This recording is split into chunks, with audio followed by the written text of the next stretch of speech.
Reminder sa mga car owner, kahit hindi masyadong gamit yung kotse, kailangan pa rin natin yang i-change oil.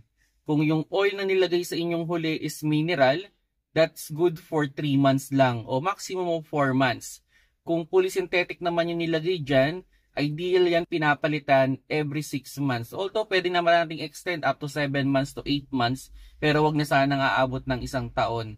Kasi mga paps, no, yung oil na nilagay sa ating engine, once na nilagay na yan dyan, sabihin na natin nag-i-start na yung kanyang expiration.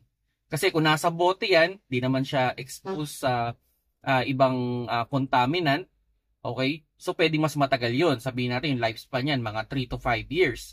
Pero once na nilagay na yan sa loob ng ating engine, kasi kumbaga nahalo na yan dun sa previous oil na hindi na masyadong na-drain.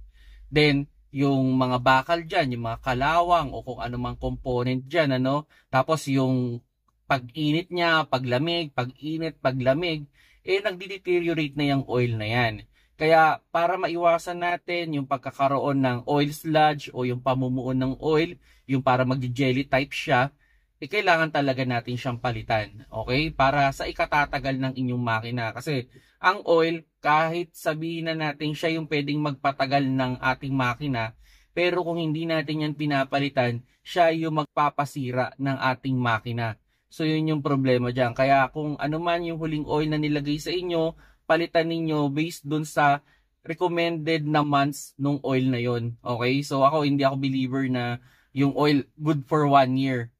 Medyo alanganin tayo dyan. So kumbaga, para sa akin, for the safety, kung polysynthetic, 6 months, maximum 8 months siguro, kaya pa naman. Pero huwag na sana nga abot ng 1 taon. So yun, sana mga paps, no, sa mga nakatenga dyan yung kotse na, actually marami akong nare-receive na message na sabi, Sir, bihira gamitin, once a week lang.